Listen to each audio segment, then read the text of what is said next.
ഈ സന്ദേശം ശ്രദ്ധിക്കുന്ന എൻ്റെ ശ്രോതാക്കളിൽ ഭൂരിഭാഗം ആളുകളും വാഹനം ഓടിക്കുന്നവരും വാഹനം ഓടിക്കാൻ പരിശീലനം ലഭിച്ചവരുമാണ് എന്ന് ഞാൻ വിശ്വസിക്കുന്നു. വാഹനം ഓടിക്കുന്നവർക്ക് എപ്പോഴും പരിചിതമായ വഴിയിലൂടെ സഞ്ചരിക്കാനാണ് ഏറെ താല്പര്യം.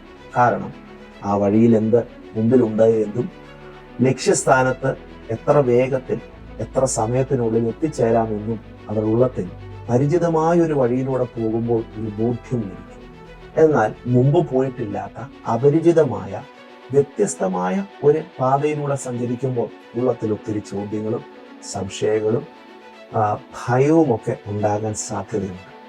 ദൈവം എപ്പോഴും നമ്മെ ക്ഷണിക്കുന്നത് ഇന്നലകളിൽ സഞ്ചരിച്ച വഴിയിലൂടെ പോകാനല്ല. നമ്മുടെ മനുഷ്യബുദ്ധിക്ക് ഇന്നലകളിലെ അനുഭവങ്ങളിലൂടെ തുടരാൻ ആഗ്രഹിക്കുമ്പോൾ ദൈവം നമ്മെ എപ്പോഴും ക്ഷണിക്കുന്നത് പുതുവഴിയിലൂടെ, പുതു അനുഭവങ്ങളിലൂടെ, മുമ്പ് കടന്നു പോയിട്ടില്ലാത്ത ഒരു പുതിയ വഴി, ഒരു പാത നമുക്ക് വേണ്ടി ഒരുക്കി നമ്മെ അവിടേക്ക് ദൈവം ക്ഷണിക്കുക. ഈ ഒരു ആശയം എൻ്റെ ഉള്ളത്തിൽ കടന്നു വന്നത് യോശുവയുടെ പുസ്തകം 3-ാം അധ്യായം വായിച്ചപ്പോഴാണ്. 3-ാം അധ്യായം 4-ാം വാക്യത്തിന്റെ അവസാന ഭാഗത്തിൽ ദൈവം യോശുവയോട് ഇസ്രായേൽ ജനത്തോട് പങ്കുവെക്കുവാനായിട്ട് ഒരു ആലോചന കൊടുക്കുകയാണ്. മുമ്പ് നിങ്ങൾ പോയിട്ടില്ലാത്ത വഴിയിലേക്ക് ഞാൻ നിങ്ങളെ ക്ഷണിക്കുന്നു. എന്നാൽ ഈ ഒരു അനിശ്ചിതത്വം നിറഞ്ഞ, ചോദ്യങ്ങൾ നിറഞ്ഞ വഴിയിലേക്ക് ദൈവം അവരെ ക്ഷണിക്കുമ്പോൾ അവർക്ക് ദൈവം ഒരു പ്രോമിസ്, ഒരു വാഗ്ദത്തം കൊടുക്കുന്നു. 3-ാം അധ്യായം 3-ാം വാക്യത്തിൽ ദൈവം അവരോട് പറയുകയാണ്, പെട്ടകം ചുമക്കുന്ന ലേവ്യരായ പുരോഹിതന്മാർ നിങ്ങൾക്ക് മുമ്പേ നടക്കട്ടെ. അപ്പോൾ ദൈവത്തിന്റെ സാന്നിധ്യത്തെ വഹിക്കുന്ന തൻ്റെ പുരോഹിതന്മാരെ മുന്നിൽ നടത്താൻ ദൈവം യോശുവയ്ക്ക് ആ ഒരു ഇൻസ്ട്രക്ഷൻ കൊടുക്കുമ്പോൾ അതിലൂടെ ദൈവം ജനത്തോട് പറയുന്നത് എന്താണെന്നറിയാം.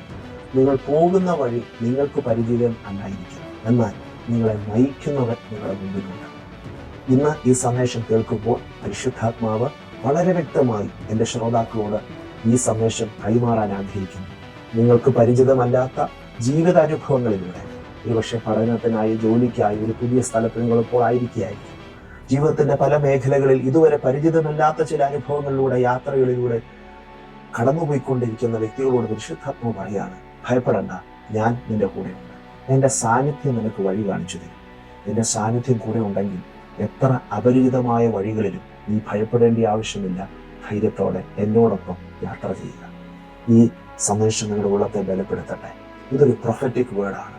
അനിശ്ചിതത്വം നിറഞ്ഞ, ചോദ്യങ്ങൾ നിറഞ്ഞ യാത്രയിലൂടെ, വഴിയിലൂടെ ഇപ്പോൾ സഞ്ചരിക്കുന്ന എൻ്റെ പ്രിയ സ്നേഹിതരോട് ദൈവം സംസാരിക്കുകയാണ്. ഭയപ്പെടേണ്ട, ഞാൻ കരത്തിൽ പിടിച്ചിട്ടുണ്ട്. വിശ്വാസത്തോടെ നമുക്ക് മുന്നേറാം. ഈ വചനങ്ങളാൽ ദൈവം നിങ്ങളെ ധാരാളമായി അനുഗ്രഹിക്കട്ടെ.